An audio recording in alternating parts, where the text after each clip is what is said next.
സ്വാഗതം. സയന്ന ടാരോ കാർഡിലേക്ക് ഹാർദമായ സ്വാഗതം. ഇന്ന് ഞാൻ താങ്കൾക്ക് വേണ്ടി ചോദിക്കുന്ന യൂണിവേഴ്സിനോട് ഈ ആഴ്ച എന്തെങ്കിലും പുതിയത് താങ്കളുടെ ജീവിതത്തിലേക്ക് വരുന്നുണ്ടോ എന്നുള്ളതാണ്. അപ്പോൾ തീർച്ചയായിട്ടും ഈ കാർഡ് റീഡിങ് കണ്ടു കഴിഞ്ഞാൽ ഈ ആഴ്ച അതായത് കാണുന്നത് മുതൽ 7 ദിവസത്തേക്ക് താങ്കളുടെ ജീവിതത്തിലേക്ക് എന്തെങ്കിലും പുതിയ കാര്യങ്ങൾ വരുന്നുണ്ടോ എന്നാണ് ഞാൻ ചോദിക്കുന്നത്. Is there any new energy coming to my life എന്നാണ് നമ്മുടെ ചോദ്യം. ഓക്കെ, അപ്പോൾ നമുക്ക് നോക്കാം എന്താണ് ഈ ആഴ്ച താങ്കൾക്ക് യൂണിവേഴ്സ് നൽകുന്ന സന്ദേശം ഉറങ്ങുന്നതിന് മുമ്പ് എന്നുള്ളത്. ആദ്യത്തെ കാർഡ് നമുക്ക് എന്താണ് വന്നിട്ടുള്ളത്? 8 ഓഫ് പെൻറ്റക്കിൾസ് എന്ന് പറയുന്നൊരു കാർഡാണ്. 8 ഓഫ് പെൻറ്റക്കിൾസ് എന്ന് പറയുന്നത് ഹാർഡ് വർക്ക് ചെയ്യുന്ന ഒരാളുടെ ചിത്രമാണ്. പൊതുവേ കാർഡ് വരുമ്പോൾ നമുക്ക് ആഴ്ച നല്ല പണി കിട്ടുന്ന ഒരാഴ്ചയായിരിക്കും. പണി എന്ന് പറയുന്നത് വളരെ പോസിറ്റീവ് സെൻസിലാണ്, മണി മേക്കിംഗ് ആണ്. അതായത് ഒരു ഹെക്ടിക് ആൻഡ് പ്രൊഡക്റ്റീവ് ആഴ്ചയായിരിക്കുന്നതാണ് ഇത് പറയുന്നത്. തീർച്ചയായിട്ടും ആദ്യത്തെ സന്ദേശം അത് തന്നെയാണ്.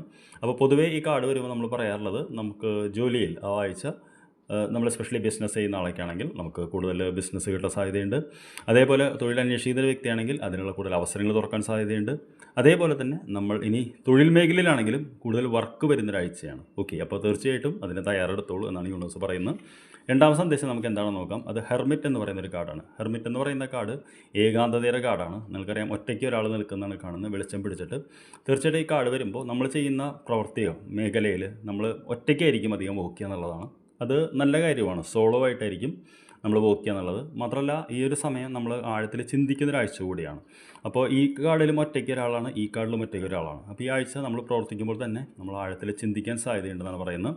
മൂന്നാമത്തെ സന്ദേശം എന്ന് പറയുന്നത് 7 ഓഫ് കപ്സ് എന്ന് പറയുന്ന ഒരു കാർഡാണ്. 7 ഓഫ് കപ്സ് എന്ന് പറയുന്നത് ഏത് കാർഡ് ചൂസ് ചെയ്യൂ എന്ന് പറയുന്നതാണ്. നമ്മളൊരു പണ്ടൊരു കഥ നമ്മൾ കേട്ടിട്ടുണ്ട്. ഒരു 3 മഴു ഓരോരോ മഴുകൾ ജലത്തിൽ പോയിട്ട് ഏത് വേണം എന്ന് ചോദിക്കുമ്പോൾ സത്യസന്ധനായിട്ടുള്ള ഒരു വ്യക്തി പറയുന്ന എൻ്റെ മഴുമതി എന്ന് പറയുമല്ലോ. ആദ്യം സ്വർണ്ണത്തിൻ്റെ മഴു, പിന്നീട് വെള്ളിയുടെ മഴുവൊക്കെ വരുമ്പോൾ അതേപോലെ ഈ ആഴ്ച ഒരു ചോയ്സിൻ്റെ ആഴ്ചയാണ്. എന്ത് ചോയ്സാണെന്ന് ചോദിച്ചു കഴിഞ്ഞാൽ നമ്മുടെ റിലേഷൻഷിപ്പ് അല്ലെങ്കിൽ വൈകാരികമായിട്ടുള്ള ഒരു കാര്യത്തിൽ തീരുമാനിക്കേണ്ടതാണ്.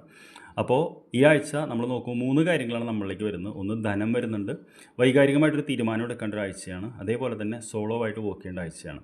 അപ്പോൾ ഇത്രയും കാര്യങ്ങളാണ് ഉറങ്ങുന്നതിന് മുമ്പ് താങ്കളെ യൂണിവേഴ്സ് അറിയിക്കുന്നത്. അപ്പോൾ തീർച്ചയായിട്ടും പുതിയത് എന്തെങ്കിലും വരുന്നുണ്ടോ ചോദിച്ചാൽ വരുന്നുണ്ട്, ധനം വരുന്നുണ്ട്. അതേപോലെ തന്നെ ഈ ആഴ്ച കുറച്ച് ചിന്തിക്കുന്ന ഒരാഴ്ചയാണ്.